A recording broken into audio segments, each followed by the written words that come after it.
நண்பர்களுக்கு வணக்கம். உங்கள் நண்பன் ராகுல் காந்தி, ராஜிகே, இந்துஸ்தான் ஜனதா கட்சியின் தேசிய அமைப்பாளர், தென்மண்டல தலைவர், சர்வதேச சட்ட உரிமைகள் மற்றும் மனிதநீதி சபை அமைப்போட கோவை மாவட்ட தலைவர். எல்லாம் நல்லா இருக்கீங்களா? ரொம்ப நாள் கழிச்சு வீடியோ வந்திருக்கோம். பரபரப்பான ஒரு அரசியல் சூழல். அடுத்த ஆண்டு வரக்கூடிய தேர்தலுக்கு இப்போ இருந்தே பிரச்சாரம், மாநாடு அதெல்லாம் பரபரப்பாக போயிட்டுருக்கு. இருப்பினும் அரசியல் களம் இன்னும் சூடாகணும். கொஞ்சம் சூடு கம்மியாக தான் இருக்குது. தற்போது இந்த வீடியோ வந்ததுக்கு முக்கியமான காரணம், தொடர்ந்து தமிழ்நாட்டில் நடக்கக்கூடிய பிரச்சனைகள், தமிழக அரசு கையாளும் விதம், இது எல்லாமே கொஞ்சம் ஒரு கான்ட்ரவர்சியாகவே இருந்துகிட்ருக்கு. தொடர்ச்சியாக ஒன்று விட்டு ஒன்று சம்பவம் வந்துகிட்டே இருக்குது. அஜித்குமார் கொலையிலிருந்து ஆரம்பித்தோம்னா, அதுக்கப்புறம் பல வன்முறை செயல்கள், காவல் ஆய்வாளர் வெட்டி கொலை, இதெல்லாம் எங்கே தமிழ்நாடு போயிட்டுருக்குங்கிறது ஒரு பக்கம் பொதுமக்களுக்கு பாதுகாப்பு இல்லை, இன்னொரு பக்கம் காவல்துறைக்கே பாதுகாப்பு இல்லை. இதை தமிழக அரசு சட்டம் ஒழுங்கு சீராக இருக்குது, அமைதியான மாநிலமாக தமிழ்நாடு செயல்படுது அப்படிங்கிறதெல்லாம் மேடைகளில் சொல்லி கைத்தட்டல் வாங்கலாம் முடியும். இயல்பான நடைமுறையில் அப்படி இல்லை. விலைவாசி அதுவும் இல்லாமல் கட்டுக்கடுங்காமல் போயிட்டுருக்கு.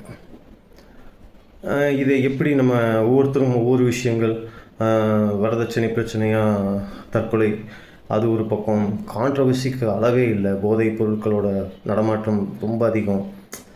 தமிழக அரசு இது எப்படி கையாளுது எனக்கு ஒன்றுமே புரியல. அதான் சொல்லுவாங்க, வலிமை மிக்கவனே வலிமை இல்லாத ஒரு சூழலாக தற்போது தமிழகமாக இருக்குது. ஆட்சியாளர்கள் அவர்களுடைய என்ன சொல்லுவாங்க, விளம்பரம், அந்த விளம்பரத்தை மட்டுமே ஃபோக்கஸ் பண்ணி பண்ணும்போது, அது எந்த வகையில் இப்போ ஒரு விளம்பரத்தில் நான் சூப்பர்னு சொல்லிக்கலாம், ஆனால் அது மக்கள் பாதிக்கப்பட்டுருக்காங்க. அந்த அவர்களுக்கான பாதுகாப்பை எப்படி இந்த தமிழக அரசு உறுதி செய்யும்? விளம்பரத்தில் பாதுகாப்புங்கிறது செயலில் நிற்காது. இனி வரக்கூடிய தேர்தலில் அதோட ரிஃப்ளெக்ஷன் எவ்வளோ இருக்கும்? இப்போ இன்றைக்கும் கூட ரீசெண்டாக பார்த்தேன், பள்ளி கட்டுமான பணி ஒரு கிராமத்தில் முடிஞ்சு ஒரு வருடம் கூட ஆகலை, அப்படியே செதிலாக உதிருது, சீலிங் விழுகுதாமா, பாதுகாப்பு கேட்டு மாணவர்களே ஒரு ஊரில் போராட்டம் பண்ணுறாங்க. எல்லா துறையுமே இப்படி இருக்குன்னா எங்கே தமிழக அரசோட ஆட்சி சிறப்பாக இருக்குது? நான் 1000 ரூபா கொடுத்தேன், மக்கள் கையேந்தக்கூடிய சூழல் இருக்கிறதே முதல்ல தமிழர்களாகிய அனைவரும் முதல்ல அதுக்கு தலை குனியணும். ஒரு 1000 ரூபாய்க்கு மக்கள் இந்த 1000 ரூபா பற்றாக்குறை, உழைச்சி சாப்பிடணுங்கிற அந்த ஒரு எண்ணத்தையே ஊக்குவிக்கிற விஷயமாக அரசு செயல்படணுமே தவிர, மக்களை கையேந்த வைக்கக்கூடிய சூழலை உருவாக்கி வச்சுருக்காங்க. ஒரு பக்கம் பாதுகாப்பு இல்லை, ஒரு பக்கம் ஊழல். நான் ஊழல் எதிர்த்து பேசுகிறது இல்லை, ஏன்னா அதற்கான மாற்று வழியத்தை உருவாக்க முடியும், ஊழல் ஒழிக்கவே முடியாது. இருப்பினும் செய்கிற வேலையை கொஞ்சம் தெளிவாக செய்யலாமே. எல்லாத்துலேயுமே பாதுகாப்பு நடவடிக்கையாவது அட்லீஸ்ட் ஒரு கடுமையாக இருந்ததுன்னா நல்லாயிருக்கும். குற்ற செயல்கள் கண்மூடித்தனமாக நடந்துகிட்ருக்கு. இது எங்கே கொண்டு போய் திராவிட மாடல் அரசு நாங்கள் எல்லாத்துக்கும் முன்னோடியாக இருக்கோம். நியூஸ் சேனல் என்ன சொல்லுவாங்க, இன்றைக்கி ஒரு கண்டென்ட்டுக்கு ஒரு தலைப்பு கொடுத்தோம்னு சொன்னோம்னா அவங்க ஒரு மாஸ் காமிக்கிற மாதிரி கொண்டு போயிடுவாங்க. பட்டு ப்ராக்டிக்கலாக கண்ணில் பார்க்குறோம் இல்லையா? இதை உயர்நீதிமன்ற ஜட்ஜஸும் அதே நியூஸ் சேனல்ஸை தான் பார்க்குறாங்க. இதெல்லாம் பார்த்தும் கண்ணு காது வாய் எல்லாம் க்ளோஸ் பண்ணிகிட்டு இருந்தால் எப்படி? ஒரு கடுமையான நடவடிக்கைங்கிறது ஒன்றா ஆட்சியாளர்கள் செய்யணும், இல்லையா அந்த நீதித்துறையில் இருக்கிறவங்களாவது செய்யணும். மக்கள் பாதுகாப்பு ரொம்ப கேள்விக்குறியாக இருக்குது. மக்களை கையேந்த வைக்காதீங்க. இலவசங்கள்ங்கிறது அது உங்கள் பேக்கெட்லேருந்து எடுத்து கொடுக்கறது இல்லை. இதெல்லாம் இந்த தேர்தல் நடைமுறையில் இதெல்லாமே தூக்கி ஆகணும். இலவச திட்டங்கள்ங்கிறதே இருக்கக்கூடாது. இலவசங்கிறது மருத்துவத்தில் இருக்கலாம், கல்வியில் இருக்கலாம். பணம் கொடுக்கக்கூடாது. பணம், பரிசு பொருட்கள், இது இரண்டும் அரசாங்கம் வழங்கவே கூடாதுங்கிறத உறுதிப்படுத்தி ஆகணும். திராவிட மாடல் அரசுக்கு என்னுடைய மதிப்பெண் 10க்கு 3 தான். சரிங்களா? வேறு எதுவுமே சொல்கிறக்கு விரும்பலை. கடுமையாக சொல்லணும். இருப்பினும் அரசியல் நாகரிகம் கருதி நான் அதை அவாய்ட் பண்ணிக்கிறேன். அடுத்த அரசியல் பார்வை. இப்போது தேர்தல் களம். அஇஅதிமுகவுக்கு என்னுடைய சிறிய வேண்டுகோள், உங்களோட உள்கட்சியில் இருக்கக்கூடிய பிரச்சனைகள் எல்லாத்தையும் தயவு செஞ்சு கொஞ்சமாக ஒதுக்கிட்டு, இந்த என்ன சொல்லுவாங்க, ஈகோ ஃபைட்டுன்னு சொல்லுவாங்க, அதெல்லாம் எடப்பாடியார் வந்து கொஞ்சம் அவர்கள் வந்து கட்டுப்படுத்திட்டு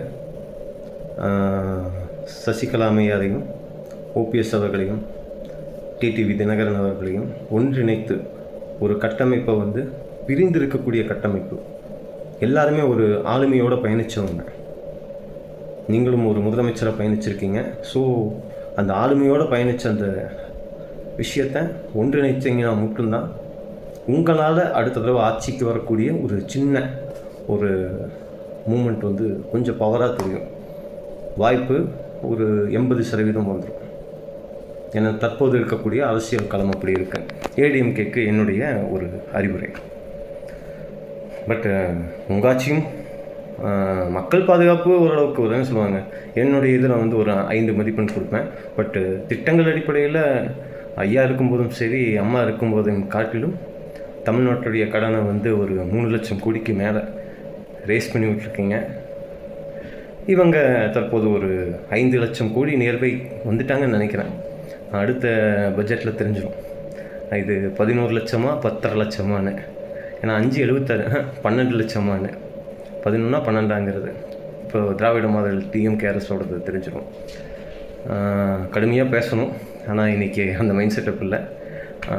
இருப்பினும் ஏடிஎம்கேவுக்கு என்னுடைய அறிவுரை சொல்லிட்டேன். தேர்தல் களம் தற்போது மக்களுக்கு தாவேக்கான்னு நான் பிரித்து சொல்ல விரும்பலைங்க. ஆளுமை அதிகாரம் அப்படிங்கிறதெல்லாம் வந்து தற்போது டிஎம்கே விசஸ் டிவிகே அப்படிங்கிற கான்செப்டில் ஒரு விவாதம் பயங்கரமாக போயிட்டுருக்கு. தலைவர் அப்படிங்கிற ஒரு பிம்பத்திலிருந்து தமிழக வெற்றி கழக தலைவர் விஜய் அவர்கள் வந்து அந்த ஸ்டேட்மெண்ட் சொல்லியிருக்காரு. வேடிக்கை, கமலஹாசன் ஒரு அரசியல் களம் உள்ளே வரும்போதே சொன்ன ஒவ்வொரு விஷயம் அப்படியே அவர் வந்து அந்த மேடையில் ஒரு மறைமுகமாக காமிச்சிருக்காரு.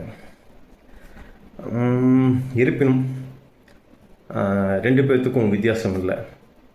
இப்போவும் சொல்கிறேன், இவர்கள் தமிழ்நாட்டில் உள்ள வளரக்கூடிய சிறிய சிறிய அரசியல் தலைவர்கள், சமூக ஆர்வலர்கள், அது என்ன சொல்லுவாங்கன்னா, வலிமைங்கிறது பண வலிமை, பப்ளிசிட்டி வலிமை, இது 2ம் தான் வலிமைன்னு நினச்சிட்ருக்காங்க. மக்களுக்கு நலன் செய்யக்கூடிய நல்ல உள்ளங்களுக்கு உள்ளான வலிமைங்கிறது இவங்க நேரில் சந்தித்ததே கிடையாது. படத்தில் நன்கொடை கொடுக்குற மாதிரி சீன் காமிச்சிட்டு அதை ரியாலிட்டியில் பண்ணுறதுக்கு 4 பேர் அவங்களுடைய ரசிகர்களே அவங்க பணம் போட்டு இவங்க கையால் கொடுக்க வைப்பாங்க. இந்த மாதிரி நிறையா ஒரு கட்டமைப்பெல்லாம் இருக்கும். இப்போது தாவேக்காவோட சூழல் அப்படிங்கிறது வந்து டிஎம்கேவோட பீட்டிங் தான் தாவேக்கா, தமிழக வெற்றி கழகம். அது வந்திருக்கக்கூடிய காரணம் என்னன்னு சொன்னால், எங்களை மாதிரி நான் ஒரு 5 தேர்தல் மொத்தம் 6 அதுன்னு சொல்லுவாங்க, பேஸ்மெண்ட் ஒர்க் நிறையா பண்ணிகிட்ருந்தோம். மக்கள் நலன் எப்படி நம்ம ஹேண்டில் பண்ண போகிறோம், பவரே இல்லாமல் நிறையா திட்டங்களை வந்து சக்ஸஸ்ஃபுல்லாக முடிச்சு கொடுத்துருக்கோம். இந்த மாதிரி என்ன மாதிரி இருக்கக்கூடியவங்க, என்ன மாதிரியே மக்களுக்கு நல்லது செய்யணும்னு வளரக்கூடிய கட்சிகள், அவங்க எல்லாத்தையும் தரமட்டமாக்குறதுக்காகவே டிஎம்கே ஒரு பி டீம் அமைச்சது தான் தமிழக வெற்றி கழகம். முதல் மக்கள் நீதி மையம், 2021 சட்டமன்றம், இப்போது தமிழக வெற்றி கழகம். நேரம் வந்துன்னு அவங்க அட்டாக் பார்த்தீங்கள்ல, டிஎம்கே அப்படிங்கிறதே டார்கெட் பண்ணியிருப்பாங்க. ஏன்னா அப்போ தான் மக்கள் வந்து நம்புவாங்க. அந்த நம்பிக்கையை வந்து பெறணும் இல்லையா? நேற்று அங்கிள் கிங்கிள்னா முதல்ல அரசியல் மாண்புன்னு ஒன்று இருக்குங்க. அந்த மாண்பை எப்படி கையாளணும்? இப்போ தமிழக முதல்வர் அவர்கள் மு.க. ஸ்டாலின் அவர்கள் அப்படின்னு நம்ம சொல்லணும். அங்கிள், மாமா, இதெல்லாம் வந்து ஸ்க்ரீனில் இருக்கிற மாதிரியே ஒரு ப்ரெசன்ஸ் காமிக்கணும்னா அது கிடையாதுங்க. நானும் அதுன்னு சொல்லுவாங்க, உங்களை மாதிரி சாதாரணமாக பேசுவேன், பட்டு அரசியல் களத்தில் பேசக்கூடிய முறைன்னு ஒன்று இருக்குது. அந்த முறை பிரகாரம் தான் பேசணும். தாவேக்கா என்னை பொறுத்த வரைக்கும் டிஎம்கேவோட பி டீம் தான். ஏஐடிஎம்கேன்னு ஒரு கட்சியும் தேசிய கட்சியான பாஜகவோட வளர்ச்சிக்காக கொஞ்சம் லைட்டாக ரேஸ் ஆகியிருக்காங்க. சீமான் அவர்களோட கொஞ்சம் வளர்ச்சி இருக்குது. இது எல்லாத்தையும் கட் பண்ணுறதுக்காகவே வந்திருக்கிறது தாவேக்கா. மற்றபடி அவர்கிட்ட சொல்கிறக்கு ஒன்றும் இல்லைங்க. ஏன்னா நேற்று மேடை பேச்செல்லாம் வந்து பார்த்தேன். உதாரணம் சொல்கிறேன், சூப்பர் ஸ்டார் ரஜினிகாந்தை வந்து எல்லாரும் இப்போ தற்போது தமிழ்நாட்டில் இருக்க 2K கிட்ஸ் ஓட்டுறீங்க. இருப்பினும் அவங்க கண் பார்வைக்கு வந்து தெரியாத ஒரு விஷயம், 1996 தேர்தல், 1996ஆம் ஆண்டு நடந்த சட்டமன்ற தேர்தல், திமுக அப்படி என்கிற ஆளுமைக்கு அதிமுக ஜெயலலிதா அம்மையாரோட ஒரு சின்ன கிளாஷ் சூப்பர் ஸ்டாருக்கு. அப்போது வந்து ஆதரவு கொடுக்குறாரு. ஆதரவு கொடுத்தது மட்டும்தான், ஜஸ்ட் ஒரு ஆதரவு. அதோட வெற்றியோட ரிஃப்ளெக்ஷன் எப்படி இருந்தது தெரியுமா? 234 தொகுதி, அப்போ கொஞ்சம் தொகுதி கம்மியாக தான் இருந்திருக்கும். அதில் 224 சீட்டு அந்த கூட்டணி வெற்றி பெற்றது. ஏடிஎம்கேக்கு வெறும் 4 சீட்டு, 4 சீட்டு தான். நாடாளுமன்ற தேர்தலில் மொத்தம் ஒயிட் வாஷ்.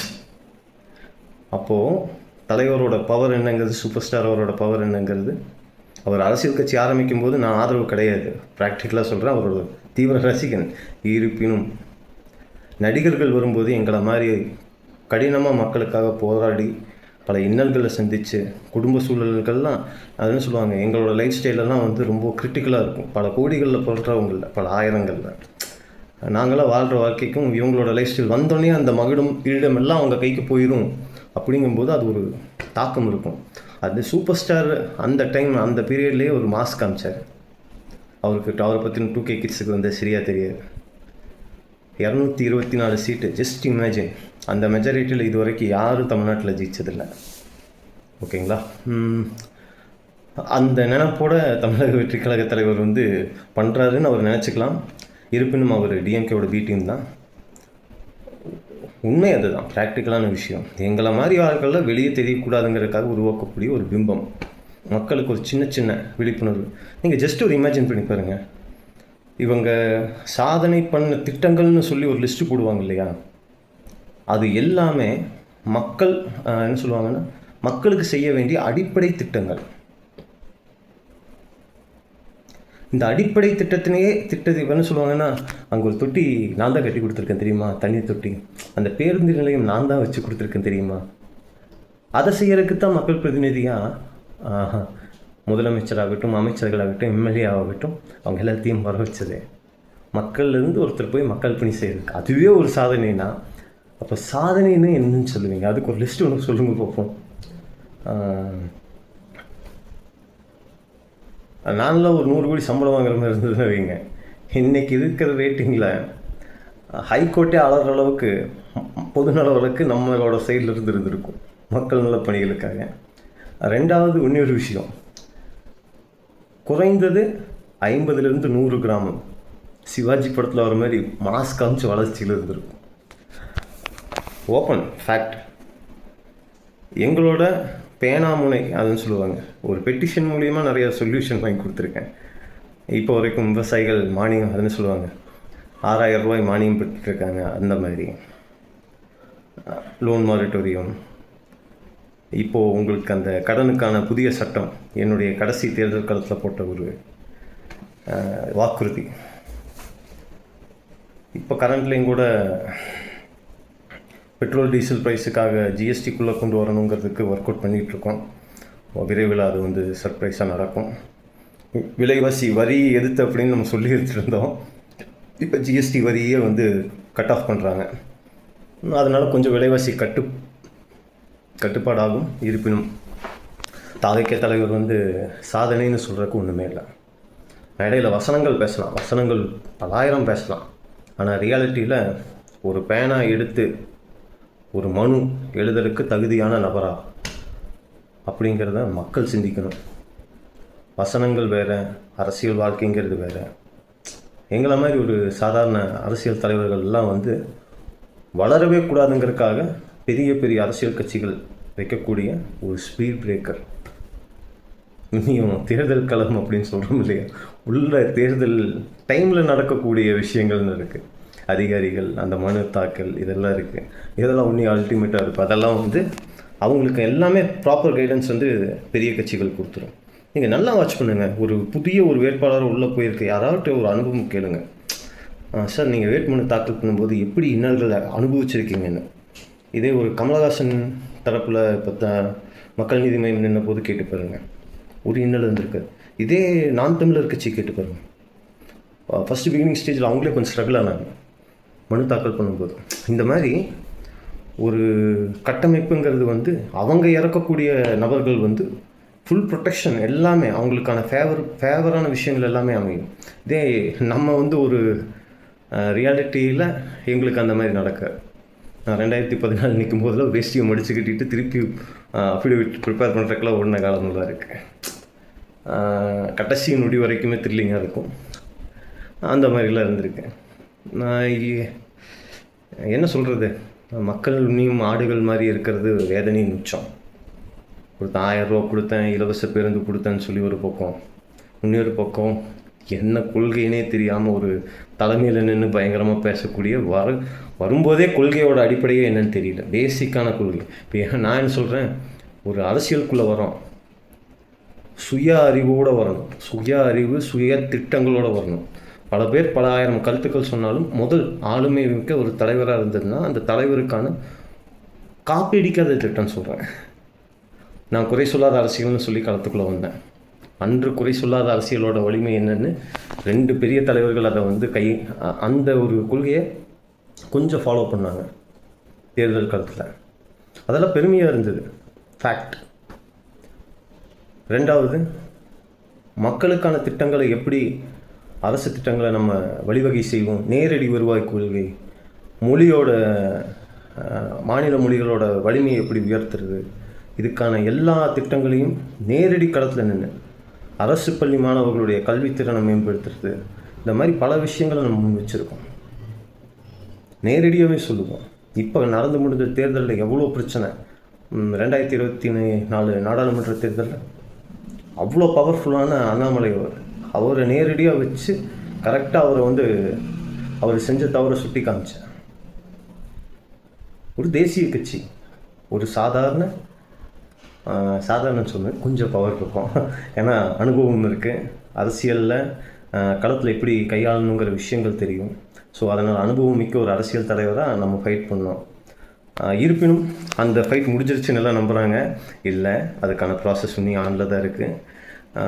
வரக்கூடிய நாடாளுமன்ற தேர்தல், வரக்கூடிய சட்டமன்ற தேர்தல், நாடாளுமன்ற தேர்தலில் ஆரம்பித்த அந்த விஷயம் சட்டமன்ற தேர்தலில் விஸ்வரூபமாக நிற்கும். Let we see. நிறையா பேசணும்னு இப்போ 19 நிமிஷம் பேசியாச்சு. பார்ப்போம். அரசியல் களம் ரொம்ப திராவிட முன்னேற்ற கழகம் தமிழக முதல்வருக்கு ஒரே ஒரு விஷயம் சொல்கிறேன். அதை ஒரு அரசியலில் இருக்கக்கூடிய ஒரு மக்கள் நலன் பாதுகாக்கக்கூடிய நபராக என்னுடைய வேண்டுகோளை வச்சுக்கோங்க. ஆளுமையில் இருக்கிறது பெருசு, அந்த ஆளுமையில், ஏன்னா ஒரு குடும்பத்தை ஹேண்டில் பண்ணுறதே கஷ்டம். தமிழ்நாடுங்கிற மிகப்பெரிய குடும்பத்தை ஹேண்டில் பண்ணுறீங்க. பட் அதில் கொஞ்சம் நேர்மை, பாதுகாப்பு, இது 2 விஷயத்தையும் உறுதி செய்யுங்க. இது என்னோடய அன்பான வேண்டுகோள். ஏன்னா பணத்தை வைத்து மட்டும் வெற்றி பெற்றலாங்கிற விஷயத்தை தயவு செஞ்சு எதிர்பார்க்காதீங்க. மக்களும் கையேந்தாமல் இருங்க, கௌரவமாக இருங்க. சும்மா நம்ம பேரில் மட்டும் தமிழர்னு வீரவசனம் பேசினா பத்தாது. தவறுனா தட்டி கேட்கறதுல தமிழன் முதலாளாக இருக்கணும். அதுன்னு சொல்லுவாங்க, நம்மளை திட்டாதவனை பார்த்து 1000 பேச்சு பேசுகிறதுக்கும் நம்ம முன்னாடி கண்ணுக்கு முன்னாடி நடக்கக்கூடிய அநியாயத்தை தட்டி கேட்குறதுக்கும் வித்தியாசம் இருக்குது. எவனோ வாய் அசைக்கிறதுக்காக நம்ம ரியாக்ட் பண்ணக்கூடாது. நம்ம கண்ணு முன்னாடி நடக்கக்கூடிய, கண்ணால் பார்க்கக்கூடிய விஷயங்கள், அந்த விஷயங்கள் தவறு என்றால் அதை நேரடியாக தட்டி கேட்கக்கூடியவராகத்தான் தமிழர்கள் இருக்க வேண்டும். இந்த இலவசங்களுக்கும் இலவச பேருந்துக்கும் 1000 ரூபாய்க்கும் தலையாற்ற பொம்மைகளாக இருக்கக்கூடாது. சிந்திங்க. ஒருத்தர்கிட்ட கை நீட்டி காசு வாங்கினா அவங்கக்கிட்ட பேசக்கூடிய அவங்கள எதிர்த்து கேள்வி கொடுக்கக்கூடிய மாண்பு போயிடும், நம்மளோட தன்மானம் போயிடும். கொஞ்சம் அதை சிந்தியுங்க. உடலில் வலிமை இருக்குது, உழைப்பு இருக்குது, அப்புறம் என்ன? தைரியமாக நின்று மீசையை முறுக்கிட்டு சொல்லுங்கள், தமிழன் என்று சொல்கிறா தலை நிமிர்ந்து நில்லடான்னு. சரிங்களா? வசனங்களாக இல்லை, வாழ்க்கையாக வாழ்ந்துக்கணும். நன்றி, வணக்கம், ஜெய்ஹிந்த்.